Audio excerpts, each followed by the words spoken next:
I love JoeWo, but he's wrong. He's spreading a false narrative that's all too common among big Call of Duty streamers and content creators, and I'm dropping a truth bomb on all of them. Who's everyone? 99% of everyone I play with enjoys the game except streamers. Well, great. That clearly is not true, that 99% of players aren't enjoying the game because the player base is leaving. So how can 99% of the player base love the casual, no skill gap game if they're all leaving? We do know Warzone player counts on the Steam platform, and we know that views are down across various social media video platforms like Twitch and YouTube. But Steam numbers only include PC players who are more likely to be hardcore gamers than console players. And we know that hardcore gamers have always been the smallest segment of the Call of Duty player base. And Steam isn't even all PC players. Even JGod says that Steam is only a small part of the PC player base. No matter what analytics you look at, whether it's Steam, and even though that represents a small percentage of the PC population. We also know that Activision wanted Warzone 2 to have a smaller skill gap than Warzone 1, so it appeals to a broader player base than Warzone 1 did. But many hardcore players obviously prefer a bigger skill gap over a smaller one. So honestly, I would have been very surprised if the Steam numbers didn't drop once all those hardcore players logged on and realized the skill gap was smaller in Warzone 2. I mean, imagine being a Rebirth main in Warzone 1 and loving your slide canceling, stim boosting, breaking people's ankles all day long, and then you fire up Warzone 2 and all that's gone. As for the drop in views that so many streamers and content creators are so upset about, duh. When you constantly spew negativity and hatred about the game you're playing, your views are gonna drop. Nobody except your most diehard fanboys and fangirls are going to want to watch you play that. They tried it your way, and clearly that was not a good option because everybody is leaving the game and nobody likes it. So now they're finally going back to what people liked. They gave us plating and running, which was step 1 of 1,000, but anything. What people liked? You mean a bigger skill gap like in Warzone 1 that contributed to the mass exodus of 50 million casual players? Clearly, Call of Duty did not want to repeat that mistake, which is why Warzone 2 has a smaller skill gap. Let's have a little history lesson. Warzone 1 began losing casual players as Verdansk started to age, and the players with the most time on their hands were able to master advanced movement like slide canceling, with stim boosting, and breaking people's ankles. Meanwhile, whatever matchmaking system Warzone was actually using began to break down, as higher skill players began manipulating that matchmaking system more often to get into lower KD lobbies they really did not belong in. This pushed even more casual players away from the game. The game did lose some higher skill players too because they were the ones most affected by the cheating problem in Warzone 1. Then Caldera replaced Verdansk, and the absolutely terrible console launch drove even more casual players away from the game. So the remaining casuals started seeing even more PC players in their lobbies, which made things even sweatier for them, which exacerbated the problem even further, and we lost more casual players.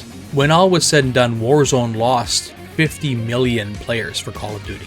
And one cause of that was the skill gap that helped create a feeling of an unfair playing field for millions of casual players.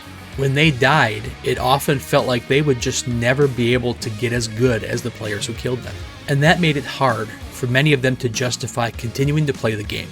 Stop letting pros decide the future of the game. They already did that. They did that already. They didn't listen to what we said at COD Next. They didn't listen to a thing that we said. They gave you guys your casual game, and then everybody left. Okay, let's unpack all this. Joe says Call of Duty didn't listen to what the pros wanted, and now everybody left the game. I've already explained why Joe really has no idea how many players have actually left the game. But I think he's right that a lot of players have left Warzone 2. I just think he's 100% wrong about the reasons why. Warzone 2 launched with overall slower gameplay than Warzone 1, and that has driven the sweats in the COD community absolutely crazy. If you spend any time on Twitter, you know this is true. But the sweats are not everyone. They're actually the minority in the Call of Duty community, and actually many of them are still playing the game. I play with hardcore players who have a 3+ KD, and they enjoy the game even without advanced movement. They enjoy the game even though it's slower than Warzone 1. Warzone 2 got a lot of things right when it comes to the actual majority of the Call of Duty community, but unfortunately it got some huge things wrong. The game launched with a huge number of bugs, massive instability issues, and the worst servers of any popular BR game. Literally nobody wants to play a game that crashes on them all the time, especially not casual players. So while plenty of hardcore players have left Warzone 2 because they're disappointed in how the movement is slower overall than it is in Warzone 1, most of the players who have left the game did it because they're absolutely sick and tired of all the technical issues. Casuals in particular have a limited amount of time they can dedicate to gaming, so they're going to go play games that don't crash on them all the time. They gave us a great no skill gap COD. And look what happened. Joe is repeating what is probably the most dishonest and overly dramatic fallacy about Warzone 2 that you'll ever hear. The game has no skill gap. I think Joe's a good guy, and I know he's just being a drama queen about this for effect, but it's literally not true. The definition of a skill gap in a game is the difference between the good players and the bad players. No skill gap would mean that every single engagement is 100% random, and how good you are at the game would literally have nothing to do with whether you win or lose. Nothing. Zero. If you watch Joe or any other really good player play Warzone 2, you will see very clearly that the skill gap is alive and well in Warzone 2.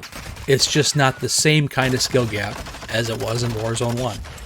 It's less of a physical dexterity skill gap and more of a cerebral skill gap.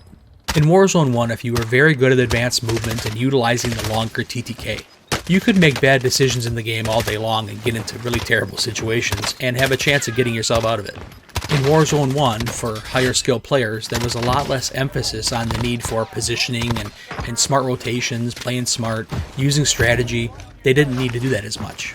In Warzone 2, all of those players have to play a little differently. They have to play a little smarter to be as successful as they were in Warzone 1. And many of them hate that.